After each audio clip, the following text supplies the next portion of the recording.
कि तितलियों ने अपने पंख काटे और आजादी का एहसास किया। ज्योतिबा फूले और सावित्रीबाई फूले जब स्कूल खोले तो 1848 था, पत्थर खाना पड़ा। आज अगर स्कूल खोलते तो वो जेल में होते, मैं पक्का ये गारंटी कर रहा हूं। दिल्ली विश्वविद्यालय जो एक जमाने में मेरा विश्वविद्यालय भी हुआ करता था, आज भी तो मैं खुश होता हूं कि चलो उस विश्वविद्यालय में फिलहाल नहीं हूं जिसके प्रिंसिपल को गर्मी से राहत दिलाने के लिए गोबर लेपना पड़ रहा है, और उस वक्त मैं विश्वविद्यालय में। अगर आप सरकारी स्कूल में एडमिशन लेते हैं तो हरियाणा सरकार आपसे 500 रुपया लेगी, और अगर आप प्राइवेट स्कूल में अपने बच्चे को एडमिशन देंगे हरियाणा सरकार आपको 1500 रुपया देगी। राजस्थान के झालावाड़ जिले में एक स्कूल की छत गिर गई, जितने मरे उसमें 99% बच्चे आदिवासी थे। जो घायल हुए उनमें दलित और पिछड़े आदिवासी सब मिलाकर थे, और सारे गरीब थे। अमीरों के बच्चे वहां कहां जाते? तो झालावाड़ के जो बिल्डिंग गिरी उसके बाद लगभग 20,000 के आसपास स्कूल चिन्हित किए गए, और सरकार ने कहा, शिक्षा मंत्री ने कहा कि मैं अपनी जेब के पैसे से इसको थोड़ा ही ठीक कराऊंगा, चूंकि बिल्डिंग खराब हो गई है अब इसलिए सारे स्कूल बंद किए जाते हैं। 2019 से लेकर 2024 तक उत्तर प्रदेश में 26,000 से ज्यादा सरकारी स्कूल बंद कर दिए गए। अकेले यूपी में 5,000 सरकारी स्कूल पिछले 3 महीने में बंद किए गए। 27,000 सरकारी स्कूल बंद किए जाने हैं, और 27,308 कंपोजिट ठेके की दुकान नई खोली गई है उत्तर प्रदेश में। घर बैठे मधुशाला मिलेगी।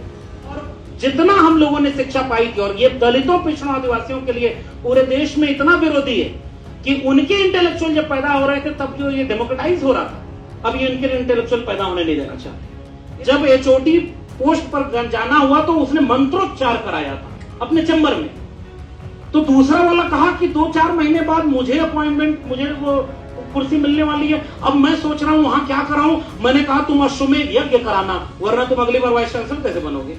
अब मुगल काल तो नर्सरी मतलब प्राइमरी एजुकेशन से ही गायब कर दिया गया। अब मैं कभी कभी सोचता हूं कि अगर महाराणा प्रताप को महान पढ़ाना है तो क्या कह के पढ़ाओगे कि महाराणा प्रताप बहुत महान थे, तो विद्यार्थी पूछेगा क्या किया था उन्होंने ऐसा कि महान थे, तो उन्होंने कहा कि बहुत बड़ा युद्ध लड़ा था। तो क्या किसके खिलाफ लड़ा था? तो कहे अन्याय के खिलाफ लड़ा था, जुल्म के खिलाफ लड़ा था। तो साहब वो जुल्म कौन कर रहा था? तो कहे कि एक राजा था जो कर रहा था, उसका नाम क्या था? कहा आउट ऑफ सिलेबस क्वेश्चन। गनीमत मानिए अभी वो किताब पब्लिक डोमेन में नहीं आई है, कंपलसरी नहीं बनाई गई है, जिसमें कहा जाएगा कि एक बाल नरेंद्र हुआ करता था जो तालाब में गेंद पकड़ने गया और मगरमच्छ का बच्चा भी पकड़ के लिया। ये सिलेबस में पढ़ाया जाएगा, ये मजाक नहीं है। जब फैज नज्म लिख रहे थे तो पाकिस्तान उनके साथ नहीं खड़ा था। जब हबीब जालिब को कविता पढ़ते हुए पुलिस उठाकर ले जा रही थी तो पाकिस्तान तानाशाहों का स्वागत करने के लिए तैयार खड़ा था। हबीब जालिब के साथ भीड़ नहीं खड़ी थी, और हमारे देश में कबीर के साथ लोग नहीं खड़े थे। फिर भी आज विद्रोहियों को ही याद किया जाता है, गुलामों को और दरबारी लोगों को कोई याद नहीं करता। इसलिए सामने वाले को हल्का जानकर भारी हैं आप, आपका मेयार देखा कितने मेयारी हैं आप, उस तलक करते नहीं जिल्ले इलाही के खिलाफ, आपको दरबार की आदत है, दरबारी हैं आप, और हम उन दरबारियों में खुद को शामिल नहीं होना चाहते। ले मशाले चल पड़े हैं लोग मेरे गांव के, अब अंधेरा जीत लेंगे लोग मेरे गांव के। अगर ऐसा कोई दिन वाकई हम ले आ पाए कि कलम, और मैंने तो अपनी प्रोफेसर की डायरी में ये सारी बातें लिखी थी, और आज ही वो खबर आई कि 1.5 साल बाद वो अभी भी बेस्ट सेलर है, यानी पढ़ रहे हैं लोग। और मैंने अपनी किताब में लिखा था कि मेरे जिले के, मेरे उत्तर प्रदेश का एक भी डिग्री कॉलेज इतना अच्छा नहीं है जितना DU का एक कॉलेज हुआ करता था, और आज उसी DU के डिग्री कॉलेज कितना बर्बाद किया गया। इसका मतलब ये पूरी तरह से बर्बादी का ऐलान हो चुका है। हम इस बर्बादी में शामिल नहीं हैं। हमने कल भी उसका विरोध किया था, भले उसका खामियाजा उठाना पड़े, लेकिन हम आने वाले दिनों में भी इसका विरोध करेंगे। और शुक्रिया उन तमाम दोस्तों का जिन्होंने ऐसे नाजुक वक्त में भी शिक्षा की बात करने के लिए हम लोगों को यहाँ इकट्ठा किया है। जिस दौर में अब शिक्षा की बात जल्दी कोई करता नहीं, जो जिसके ऊपर जिम्मेदारी है वो भी नहीं करता। देश के विश्वविद्यालयों से भी अब ऐसी आवाजें नहीं आती हैं। सिलेबस बदलना आसान है, लेकिन ओरिजिनल डिग्री लेकर के देश पे हुकूमत करना मुश्किल होता है। ऐसे वक्त में जब पढ़ा लिखा होना, बहुत मेहनत के बाद उसे एक गाली की तरह तब्दील कर दिया जाए। हम लोग यहां किस मकसद से इकट्ठा हुए हैं कि पिछले 5 साल में एनईपी ने, जिसका फुल फॉर्म शायद आप लोगों को नहीं पता होगा, मैं बताता हूं, no education for poor, NEP, यानी गरीबों के लिए शिक्षा नहीं होगी आसान भाषा में। और उसमें भी 90% से ज्यादा गरीब इस देश के दलित, पिछड़े, आदिवासी, किसान, मजदूर, महिलाएं, और ये वो तबका है जो 1990 के बाद पहली बार विश्वविद्यालयों में आना शुरू हुआ था। इसलिए अब फिर से उन्हें शिक्षा से दूर करने की सोची समझी बहुत कारगर नीति बनाई गई है, जिसका नाम दिया गया है एनईपी। और हम वो लोग हैं जो लोग, जब ये पॉलिसी बन रही थी, प्रोसेस में थी, पहले इसका एक ड्राफ्ट आया था, उसके बाद लोगों से राय मांगी गई थी कि हम जनता का सिलेबस, जनता की शिक्षा नीति बनाएंगे। लाखों लोगों ने राय दी। लोगों को लगा कि उनसे राय मांगी गई है इसलिए कि उनकी राय सुनी जाएगी। लोग भ्रम में थे, जुमले पर यकीन कर गए, कोई राय मानी नहीं गई। जो पॉलिसी बनी थी उसको इंप्लीमेंट कर दिया गया। ऐसे वक्त में 5 साल तो अब इसके दिखने लगे।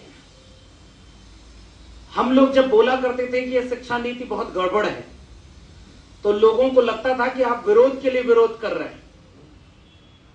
शिक्षा नीति बहुत अच्छी है। 1986 में आखिरी शिक्षा नीति बनी थी।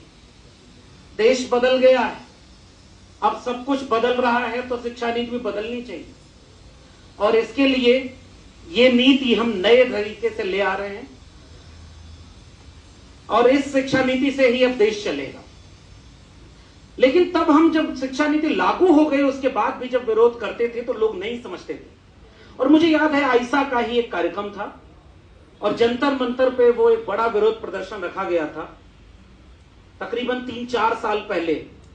और तब भी हमने नई शिक्षा नीति के विरोध में उस वक्त एक बात कही थी, जिसी से मैं अपनी बात शुरू करना चाह रहा, कि शिक्षा की बर्बादी तुरंत नहीं दिखती है, वो धीरे धीरे दिखती है।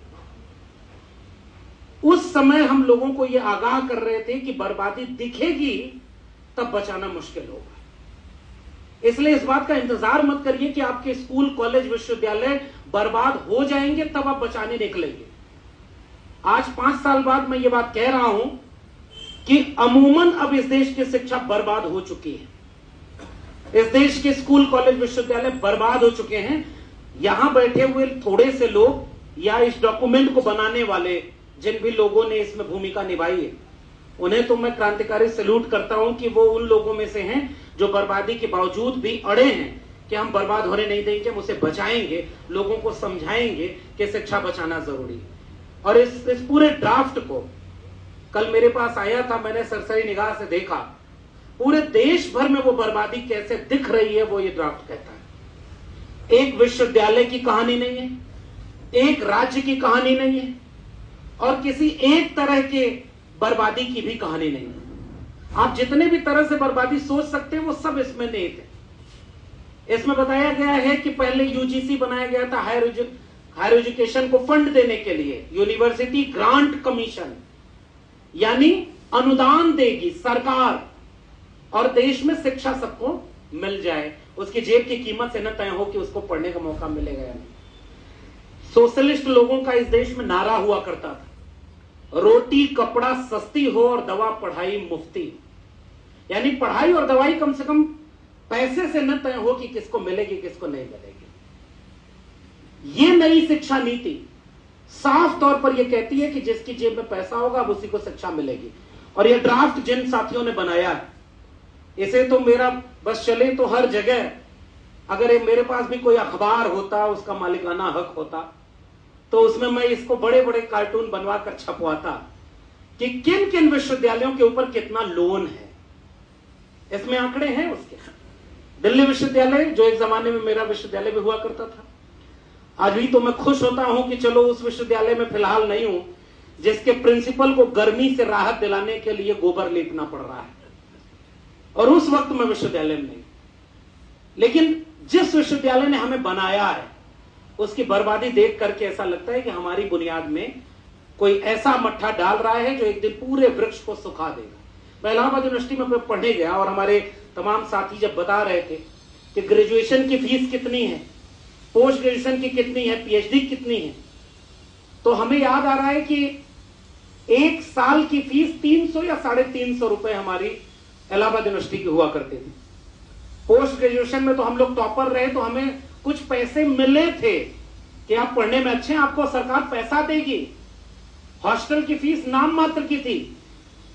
आज उसी इलाहाबाद विश्वविद्यालय में एक साल पहले लगभग यहां लिखा हुआ है 5 साल में बीएचयू ने 500% अपनी फीस बढ़ा दी, 500 टाइम्स।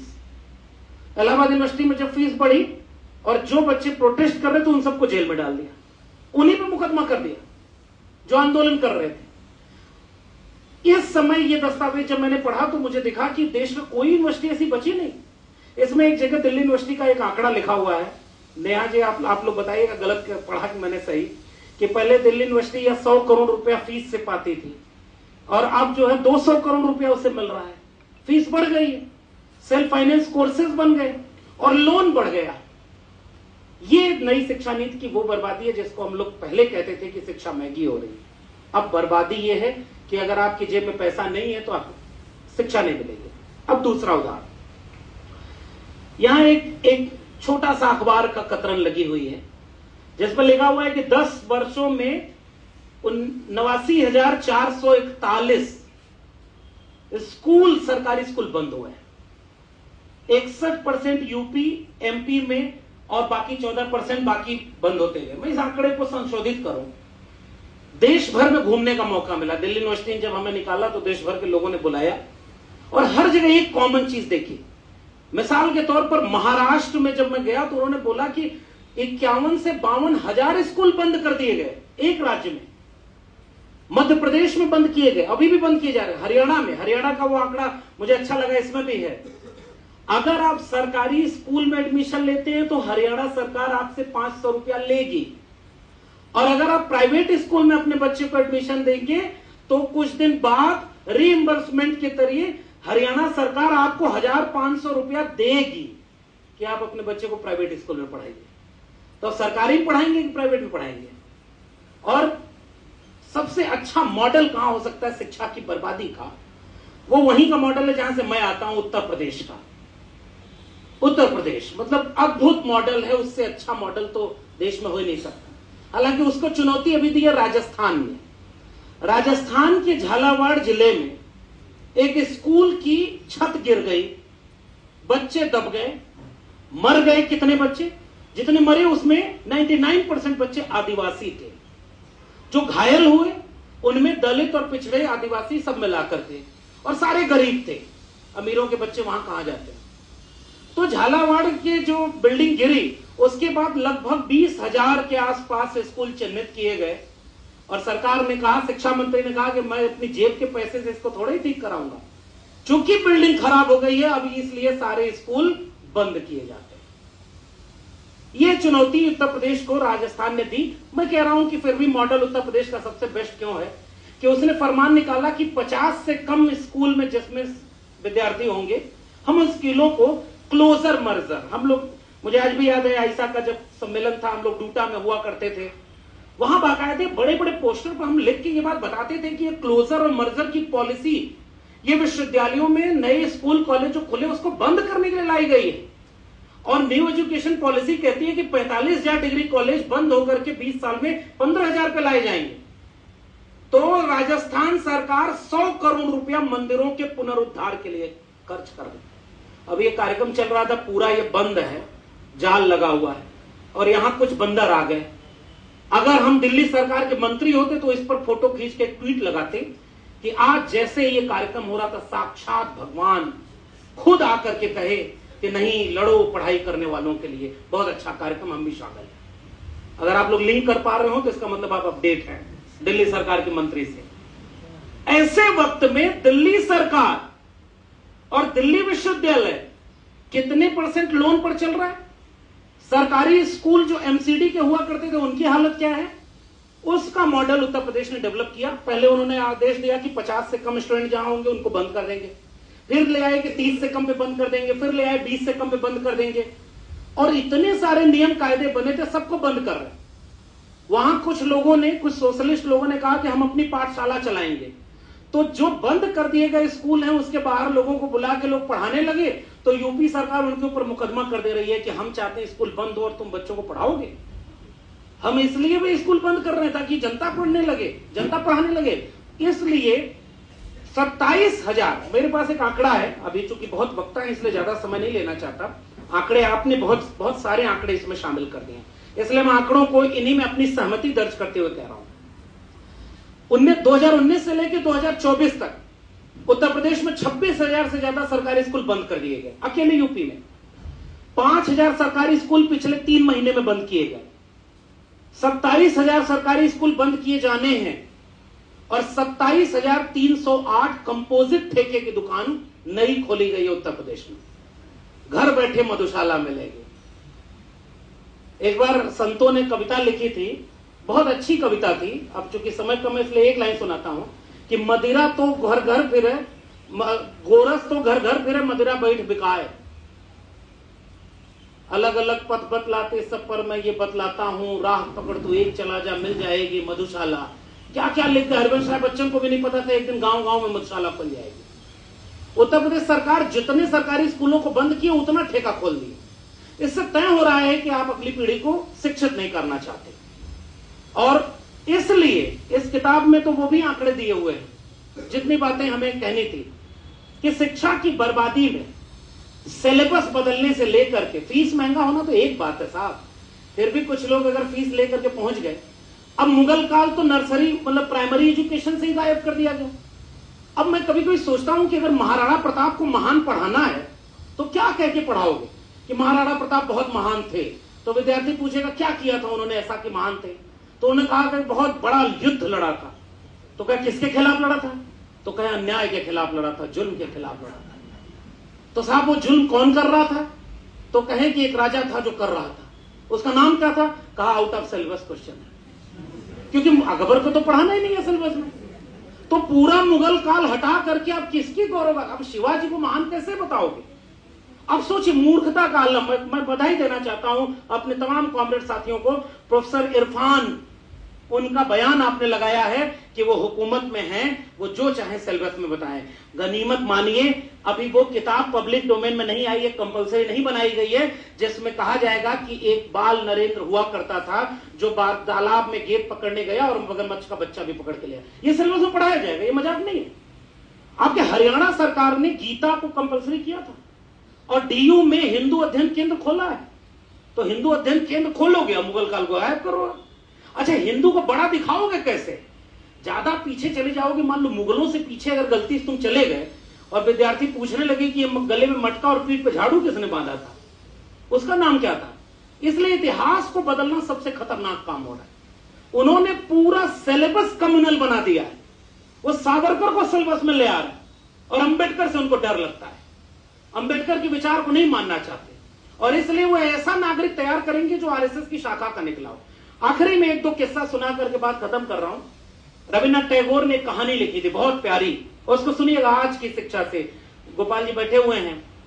एक बहुत अच्छा सोनेट लिखा अज्ञे ने कि तितलियों ने अपने पंख काटे और आजादी का एहसास किया। तो आज कैसे आपको शिक्षा दे दी गई। राजा एक था, उसको कहा गया कि जंगल में एक तोता है, बहुत बुद्धिमान तोता है, बहुत अच्छा बोलता है, बहुत सक्रिय रहता है, आज यहां कल वहां परसों वहां। जब मैं तोता कह रहा हूं तो आप किसी और से लिंक मत कर लीजिएगा कि कौन कितना सक्रिय है। तो राजा से कहा गया इसको एजुकेट कर दिया जाए तो तोता और महान हो जाएगा। लोग पकड़ कर ले आए तोते, और गौर से समझना आप इस बात के इशारे को कि आज आपके साथ हो क्या रहा है। और जब उसको ले आए तो शिक्षकों को सौंपा गया कि आप इसको ट्रेंड करोगे। तो शिक्षकों ने देखा कि ये बहुत ज्यादा उड़ रहा है, तो पहला काम किया कि चूंकि ये बहुत उड़ता है इसलिए इसका पंख काटना चाहिए। फिर दूसरी बार जब एजुकेट करने की कोशिश की तो कहा कि ये बहुत बोलता है, हमारी बात सुनता ही नहीं, तो इसकी जबान बंद करनी चाहिए। तीसरी बार कि फिर भी ये दिमाग दौड़ा रहा है, इसे किसी और खिलौने में उलझा देना चाहिए। अब न ये उड़ सकता है, न ये बोल सकता है, न ये सोच सकता है। फिर ऐलान किया उस देश के वहां के शिक्षाविदों ने, राजा को बुलाया गया कि साहब जिस तोते को आपने भेजा था अब हमने उसको पूरा एजुकेट कर दिया है। जब वहां पता चला तो वो तोता मरा हुआ पाया गया। कुछ दिन बाद ये शिक्षा व्यवस्था ऐसे ही मरी हुई पाई जाएगी, क्योंकि जिस फैक्ट्री को वो लगाना चाहते उस फैक्ट्री से भी डिफेक्टेड पीस निकलेंगे। वहां पर कोई एजुकेशन का क्राइटेरिया ही नहीं होगा। इसलिए जो मनुस्मृति थी ना, जो जहन में थी, कौन पढ़ेगा कौन नहीं पढ़ेगा, ये मनुस्मृति तय करती थी कि किसको शिक्षा नहीं मिलेगी और शिक्षा किसको मिलेगी। ज्योतिबा फूले और सावित्रीबाई फूले जब स्कूल खोले तो 1848 था, पत्थर खाना पड़ा। आज अगर स्कूल खोलते तो वो जेल में होते, मैं पक्का ये गारंटी दे रहा हूं। इसलिए मैं इस पूरे दस्तावेज से, इसके आंकड़ों से, और आगे भी जब मौका मिलेगा, हमें तो नौकरी से निकाला तो पहले सैटरडे संडे छुट्टी मिलती थी, अब तो पूरे 7 दिन हमारे पास। और मैं फिर से कह रहा हूं, जितना अपॉइंटमेंट हुआ है जरा एक बार देख के देखिए। एक दो चीज जोड़ दो इसमें, अपॉइंटमेंट जिसका हुआ है उसमें यूआर कैटेगरी पर कितने दलित पिछड़े आदिवासी ये पॉइंट हुए, उसमें कितने लोग कहां। अब तो मेरे पास एक सर एचओडी का फोन आया एक दूसरे विश्वविद्यालय के, उसने कहा कि जब वो लखनऊ यूनिवर्सिटी का हिंदी का एचओडी, जब एचओडी पोस्ट पर जाना हुआ तो उसने मंत्रोच्चार कराया था अपने चैम्बर में। तो दूसरा वाला कहा कि 2-4 महीने बाद मुझे अपॉइंटमेंट, मुझे वो कुर्सी मिलने वाली है, अब मैं सोच रहा हूं वहां क्या कराऊं। मैंने कहा तुम अश्वमेध यज्ञ कराना, वरना तुम अगली बार वाइस चांसलर कैसे बनोगे। भाई होड़ लग गई है। आरएसएस की कौन शाखा सबसे ज्यादा विश्वविद्यालय में खोलेगा। एक रंग में आप पूरे कैंपस को रंगना चाह रहे हैं। इसलिए इस पूरे दस्तावेज को हम अपनी पूरी सहमति के साथ गांव के आखिरी व्यक्ति तक ले जाना चाहेंगे कि आपके बच्चों के हाथ से शिक्षा बर्बाद की जा रही है, और शिक्षा इसीलिए बर्बाद की जा रही है क्योंकि सोचने वाले लोग इस हुकूमत को नहीं चाहिए। सोचने वाले लोग सवाल करते हैं, सोचने वाले लोग कहते हैं कि हेफा से लोन लेकर के हमारे विश्वविद्यालय चलेंगे तो एक दिन बाद तो वो बंद हो जाएंगे, और वो अशोका गलगोटिया और लवली प्रोफेशनल यूनिवर्सिटी उनको हायर कर लेगी। और शिक्षा मंत्री सदन में क्या बोलता है कि फॉरेन यूनिवर्सिटीज के कैंपसेस खुलेंगे यहां। मतलब 2-4 कैंपस हो सकता है सर आपके एयूडी में, जो धीरपुर में पहले वहां रहता था, तो वो हमारी साथी कह रही थी वहां कैंपस का वो शिलान्यास वाला पत्थर ही नहीं है। अगले दिन हो सकता है वहां कैम्ब्रिज यूनिवर्सिटी का एक कैंपस खुले। एक कैंपस हार्वर्ड का खुल जाएगा डीयू में, और जेएनयू में तो शॉपिंग मॉल खुलेगा क्योंकि वो जमीन बहुत महंगी है, और कुछ वहां जेएनयू में खोलने लायक नहीं। वहां बढ़िया अडानी का शॉपिंग मॉल खुलेगा। और जितना हम लोगों ने शिक्षा पाई थी, और ये दलितों पिछड़ों आदिवासियों के लिए पूरे देश में इतना विरोधी है कि उनके इंटेलेक्चुअल जब पैदा हो रहे थे तब जो ये डेमोक्रेटाइज हो रहा था, अब ये उनके इंटेलेक्चुअल पैदा होने नहीं देना चाहते। इसलिए हम इसका विरोध करते हैं और पूरी मजम्मत के साथ इस नई शिक्षा नीति को खारिज करने का अपनी तरफ से मैं ये अपील करता हूं, और इस दस्तावेज को आपके साथ मिल करके गांव गांव तक फैलाने के लिए हम भी कोशिश करेंगे। और अगर अच्छा होगा, ले मशाले चल पड़े हैं लोग मेरे गांव के, अब अंधेरा जीत लेंगे लोग मेरे गांव के। अगर ऐसा कोई दिन वाकई हम ले आ पाए कि कलम, और मैंने तो अपनी प्रोफेसर की डायरी में ये सारी बातें लिखी थी, और आज ही वो खबर आई कि 1.5 साल बाद वो अभी भी बेस्ट सेलर है, यानी पढ़ रहे हैं लोग। और मैंने अपनी किताब में लिखा था कि मेरे जिले के, मेरे उत्तर प्रदेश का एक भी डिग्री कॉलेज इतना अच्छा नहीं है जितना डीयू का एक कॉलेज हुआ करता था। और आज उसी डीयू के डिग्री कॉलेज कितना बर्बाद किया गया। वहां फंड नहीं है, और वहां सारे 8 बजे सुबह से 8 बजे शाम का नया चार्ट आया हुआ है कि शिक्षक अब क्लर्क की तरह सवेरे 8 बजे से रात 8 बजे तक बैठेगा। वो क्लर्क बनाना चाहते हैं, शिक्षक को भी क्लर्क बनाएंगे, और शिक्षक को भी वो क्लर्क बना करके बच्चों को, कुछ दिन बाद तो सर वो ऑनलाइन मोड आने वाला, 40% सिलेबस इसी एनईपी में ऑनलाइन मोड में जाने वाला। तो यूट्यूब पर हम लोग भी वीडियो बनाते हैं, टीचर भी बनाएगा, और यूट्यूब पर सब वायरल होगा। इसका मतलब ये पूरी तरह से बर्बादी का ऐलान हो चुका है। हम इस बर्बादी में शामिल नहीं हैं। हमने कल भी उसका विरोध किया था, भले उसका खामियाजा उठाना पड़े, लेकिन हम आने वाले दिनों में भी इसका विरोध करेंगे, ताकि कोई ये पूछे कि जंगल में आग लगी, चिड़िया चोंच के एक बूंद पानी से बुझा रही थी। और मैं हिंदी का विद्यार्थी रहा हूं, मुझे पता है इसका अहमियत कितनी बड़ी होती है। जब फैज नज्म लिख रहे थे तो पाकिस्तान उनके साथ नहीं खड़ा था। जब हबीब जालिब को कविता पढ़ते हुए पुलिस उठाकर ले जा रही थी तो पाकिस्तान तानाशाहों का स्वागत करने के लिए तैयार खड़ा था। हबीब जालिब के साथ भीड़ नहीं खड़ी थी, और हमारे देश में कबीर के साथ लोग नहीं खड़े थे। फिर भी आज विद्रोहियों को ही याद किया जाता है, गुलामों को और दरबारी लोगों को कोई याद नहीं करता। इसलिए सामने वाले को हल्का जानकर भारी हैं आप, आपका मेयार देखा कितने मेयारी हैं आप, उस तलक करते नहीं जिल्ले इलाही के खिलाफ, आपको दरबार की आदत है, दरबारी हैं आप। और हम उन दरबारियों में खुद को शामिल नहीं होना चाहते, हम उसका विरोध करते हैं और इस पूरे डॉक्यूमेंट को गांव में पहुंचाने की शपथ लेते हैं कि शिक्षा को बचाने के लिए अगर आखिरी व्यक्ति हम बचेंगे तो भी पब्लिक फंडेड एजुकेशन को बचाएंगे, क्योंकि इसी पब्लिक फंडेड एजुकेशन ने हमें यहां पहुंचाया है। हम चाहेंगे कि आने वाली पीढ़ी के हाथ में हथियार न हो, अंधविश्वास और पाखंड न हो, पाखंडी कथावाचकों की पर्ची ना हो, कलम और किताब हो, ताकि वो फूले, अंबेडकर, भगत सिंह बने और आने वाले दिनों में हम शिक्षा को बचाने की लड़ाई को जीत पाए। Thank you so much.